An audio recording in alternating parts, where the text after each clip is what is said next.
Bonjour, bienvenue sur Boost Media et aujourd'hui j'ai la chance, grâce à la générosité de Roi Auto Toyota ici à Victoriaville, de vous présenter le tout nouveau Toyota Crown 2023. Alors dans la vidéo qui va suivre, je vais pouvoir vous faire une présentation complète de la voiture à l'intérieur et à l'extérieur et ensuite je vais vous emmener faire un test de conduite de la toute nouvelle Toyota Crown. Je tiens donc à remercier Roi Auto Toyota à Victoriaville de m'accorder leur confiance et de me prêter leur seul Toyota Crown 2023 en inventaire. Je vous invite à regarder leur sélection de voitures neuves et d'occasion. Je suis certain que vous trouverez une voiture à votre goût chez Roi Auto Toyota. Mais qu'est-ce que c'est un Toyota Crown? Dans les années 70, Toyota avait dans sa gamme de véhicules les Crown dans les marchés européens et japonais. Et ça faisait référence aux grandes berlines confortables, luxueuses. Mais plus maintenant parce que la Toyota Crown est maintenant disponible sur les marchés américains en tant que véhicule hybride. Effectivement, il y a 3 versions qui sont disponibles, le XLE et Limited, qui sont propulsées par un système hybride couplé avec un moteur 2.5 litres naturellement aspiré, qui fait environ 236 chevaux, et la version Platinum, laquelle cette voiture-là en particulier est, qui développe 340 chevaux avec un moteur 2.4 litres turbo cette fois-ci. Alors, c'est sûr qu'on se demande, en regardant le Toyota Crown, en fait, qu'est-ce que c'est? Parce que c'est pas exactement une berline, c'est trop haut pour être une berline, trop haut sur ses pattes, mais en même temps, ça n'a pas la carrosserie d'un VUS. Alors, ça se situe dans une sorte d'entre-deux, et ça peut être étrange, on pourrait croire que, bon, c'est une idée farfelue des ingénieurs chez Toyota, mais en fait, quand on y pense, c'est pas bête d'avoir un véhicule un peu plus haut comme ça, parce que c'est fait pour les personnes soit qui ont une mobilité plus réduite, qui ont besoin d'espace ou qui aiment des véhicules plus grands, plus confortables, plus larges, mais qui sont trop bas pour eux parce que souvent les grandes berlines comme ça sont assez basses sur le sol. Alors là, on a une conduite un peu relevée, mais on n'a pas le look un peu gonflé ou un peu maladroit d'un VUS. On a vraiment les lignes plus souples, plus intéressantes des berlines, mais on a quand même le confort et la hauteur de conduite d'un VUS ou en tout cas d'un entre-deux confortable, le juste milieu. Bien entendu, avec une carrosserie grande berline vient le coffre d'une grande berline. Avec le Toyota Crown, on a droit à un coffre qui a énormément d'espace, qui n'a pas grand-chose de spécial ou de particulier. Évidemment, ça reste un coffre, mais on a quand même accès à beaucoup d'espace pour mettre un club de golf, mettre des sacs de voyage, quoi que ce soit que vous voulez. On peut aussi remarquer qu'on a une petite poignée qu'on peut tirer pour baisser les sièges arrière dans la cabine. Comme ça, on peut rentrer des objets un peu plus longs, que ce soit des 2x4 ou des skis, vraiment des choses qui prennent un peu plus d'espace et qui pourraient pas rentrer dans le coffre régulier. Alors, ça donne juste un petit peu plus de practicalité au coffre de la Toyota Crown, qui est déjà très grand, mais bon, avoir un petit quelque chose de plus, c'est toujours bien pratique.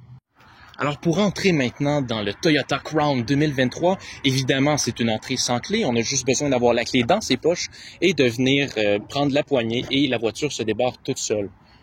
De même pour les portes arrière et le coffre. Et il est important de mentionner aussi que dès qu'on s'éloigne de la voiture, elle va détecter que la clé s'éloigne d'elle et elle va se barrer automatiquement afin d'assurer que le véhicule n'est pas laissé sans surveillance et sans protection. Alors maintenant, à l'arrière du Toyota Crown, on voit tout de suite que le côté spacieux des grandes berlines se retrouve complètement à l'arrière. J'ai beaucoup d'espace. J'ai de l'espace pour ma tête, j'ai de l'espace pour mes jambes et moi je fais 6 pieds. Alors je suis quelqu'un de grand, j'ai besoin de beaucoup d'espace et j'aime avoir du confort quand je suis à l'arrière d'une voiture, de mes amis. Et si mes amis avaient ces voitures-là, j'aurais en masse de place. Comme je le disais, je suis grand et j'ai beaucoup d'espace, je vois bien, je me sens pas restreint. On dirait pas qu'il y a de compromis ou quoi que ce soit à l'arrière, comme souvent des véhicules un peu plus compacts ont. Là, j'ai tout l'espace qu'il me faut et je peux aussi voir le ciel grâce au toit en verre qui est pas ouvrant, mais qui quand même donne une belle vue de l'extérieur et ça donne un peu de lumière dans l'habitacle. Nous voici maintenant à l'intérieur du Crown.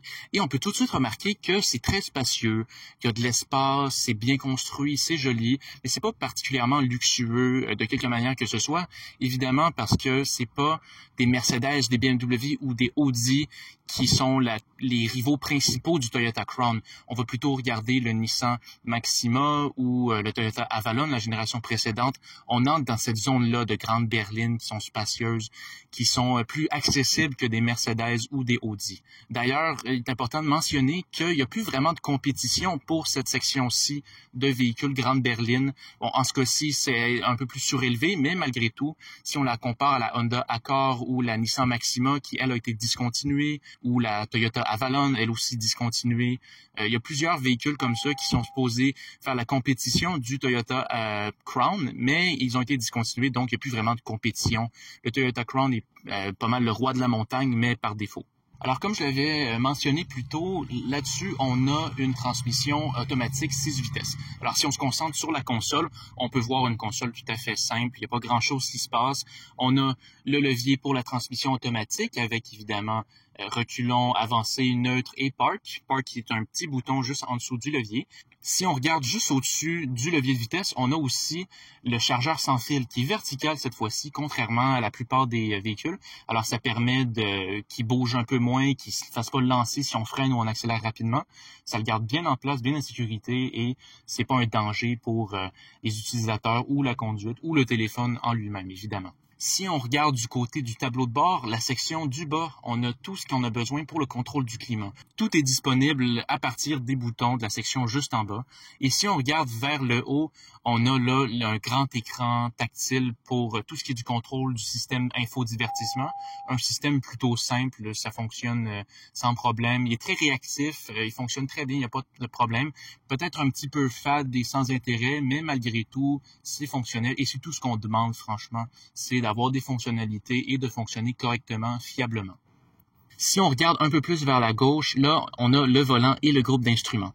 On a toutes les informations qu'on a besoin. On a plusieurs modes aussi. On a le mode Eco, Confort, Sport, Sport Plus et Custom. Alors, pour personnaliser votre choix là, de mode de conduite. Il y a également sur le volant tous les contrôles pour ce qui est du régulateur de vitesse intelligent.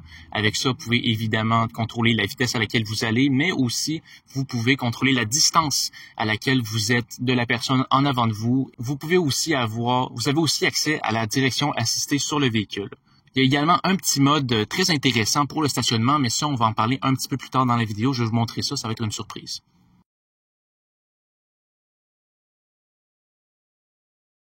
Alors, avant de procéder au test de conduite, je tiens à préciser que on est quand même sur le début de la chaîne. Alors, ça se peut que je manque des informations, que je passe trop de temps sur certaines choses ou que j'oublie complètement une partie de la revue de la voiture. N'hésitez pas à le dire en commentaire, ça va me faire plaisir de regarder et de prendre vos informations. Je vais rectifier le tir la prochaine vidéo ou prochain contenu que je vais créer. Je cherche à avoir le contenu de la meilleure qualité possible. Alors, c'est sûr que ça va être un peu d'essai et erreur, puis Rome, c'est pas fait en un jour. Alors, ça va prendre plusieurs vidéos, ça va prendre du temps avant que j'aie vraiment le contenu optimal. Puis j'espère que vous m'aiderez dans ma quête d'avoir la meilleure chaîne de revue du Canada, ou du monde peut-être, mais ça va être plus tard. Alors, pour conduire le Toyota Crown 2023, pour le moment, là on vient de sortir, fait que c'est sûr qu'on n'a pas eu l'impression, mais malgré tout, on est capable de voir un peu le confort, puis honnêtement, c'est une voiture qui est très confortable. C'est comme un grand salon là, sur roue, franchement, ça se conduit très facilement. C'est pas très difficile à tourner, le driver engagement, c'est pas du tout là. C'est pas une voiture excitante à conduire, c'est très peu intéressant. Mais malgré tout, ça a des performances qui sont adéquates. Là, on a le Platinum, alors ça fait environ 340 chevaux. Les accélérations sont bien correctes. Là. Si, mettons, si j'accélère et que je me tasse du camion, l'accélération se fait quand même bien. Je suis déjà rendu à 80, mais c'est pas comme une voiture de course. C'est pas une Porsche du tout. Là. Ça reste une voiture familiale et la suspension est faite pour ça. Là. Je passe au-dessus des bosses sans problème. Puis le confort est pas mal là, mais c'est pas très excitant. La voiture est pas si lourde, on sent un peu le poids dans le volant, mais malgré la hauteur et la taille pas mal impressionnante du véhicule, on sent pas trop le poids quand on conduit. On sent pas mal plus la hauteur, là, vu qu'on est assis assez haut dans la voiture et que la voiture est un petit peu plus haute. On a plus l'impression de conduire un VUS, mais en même temps, on n'a pas la hauteur d'un VUS. Alors, c'est assez troublant là, quand on conduit pour les premières fois. C'est un petit peu bizarre comme sentiment. Ça reste très confortable. Puis, on a un peu le sorte de ballottement qu'il y a dans les VUS, mais c'est pas aussi prononcé que les VUS pas mal plus élevés ou les véhicules de off-road. Fait que pour ce qui est du bruit de roulement, la voiture est très silencieuse. Là, on n'a pas vraiment moyen d'aller sur une autoroute ou quoi que ce soit dans ce genre-là. Alors, on peut pas vraiment vérifier à quelle vitesse ça devient bruyant. Mais pour le moment, c'est très silencieux. Il y a un petit bruit de moteur électrique, par exemple. Ça, je l'ai remarqué. C'est un petit peu énervant quand j'ai fait un test de conduite hier où j'avais vraiment rien d'autre que les bruits de voiture, les bruits de roulement, être sûr que le son est correct. La voiture n'est pas très bruyante, le moteur n'est pas très bruyant, mais il y a un petit bruit de moteur électrique là, qui scille là, dans le coin arrière droit, on dirait. Et ça peut être peut-être agaçant, mais c'est le genre de bruit qui, selon moi, finissent par disparaître puis devenir du bruit blanc, des bruits de fond comme le bruit d'un compresseur de frigo ou l'air climatisé, par exemple. On finit par plus l'entendre, mais sur le coup, ça peut être peut-être un petit peu énervant, un petit peu agaçant. Alors, c'est sûr que je peux pas comparer avec d'autres véhicules rivaux au Toyota Crown. J'ai pas pu essayer beaucoup de voitures. C'est sûr que la chaîne commence. Alors, de plus en plus, je pourrais comparer et donner un avis qui est plus pertinent sur la qualité de conduite, comparé à des voitures au même prix ou de la même gamme. Parce que c'est ça qu'on se demande, savoir quelle voiture je prends entre une Camry ou une Honda Accord. On aime ça savoir c'est quoi la différence, savoir c'est lequel qui se conduit le mieux, si on se demande c'est lequel qui conduit le mieux, etc. C'est sûr que c'est pas les seuls critères qu'on cherche dans une voiture. Mais bref, je pourrais pas juger des autres voitures tant que je les aurais pas essayées. Alors, pour le moment, tout ce que je peux dire, c'est que c'est une voiture qui se conduit très bien, qui est assez haute sur la route, mais qui reste quand même assez confortable. Ça se conduit tout seul. Je conduis sans même y penser, puis je fais mes virages. Je fais mes changements de voie, il n'y a pas de problème. La visibilité est très bonne, ça, je l'ai remarqué. Il y a des petites fenêtres juste à l'arrière du véhicule. Alors, quand on fait un virage ou qu'on essaie de voir les angles morts, on est capable de voir les spots là, où est-ce qu'il y aurait une voiture. Là, on est capable de voir. On a une excellente visibilité tout autour de l'auto. Fait qu'on peut pas se tromper là, et accrocher une voiture par accident parce qu'on l'avait pas vu, qu'elle se cassait juste en arrière. Alors ça, c'est un des points positifs. Pour ce qui est mettons des points un petit peu plus négatifs, je dirais peut-être que, comme je l'avais mentionné, le sort de ballottement, ça devient un petit peu, tu sais, c'est pas super le fun. C'est sûr que c'est pas comme une berline qui est vraiment plantée, mais on le sent un petit peu, on est un petit peu envoyé de gauche à droite. Même affaire si on prend un virage, on est tout de suite envoyé sur les côtés. On n'est pas vraiment tenu pour ce qui est de la tenue de route, justement. Mais la voiture tient bien la route, là. On glisse pas du tout. C'est juste qu'on se sent un petit peu soigné dès qu'on prend le virage un petit peu trop vite. Puis ça peut être peut-être un petit peu agaçant là, à la longue. Là. Mais heureusement, on sent pas trop le poids. La voiture tourne, sauf que nous, on tourne pas. On va tout droit, puis ça veut dire qu'on va...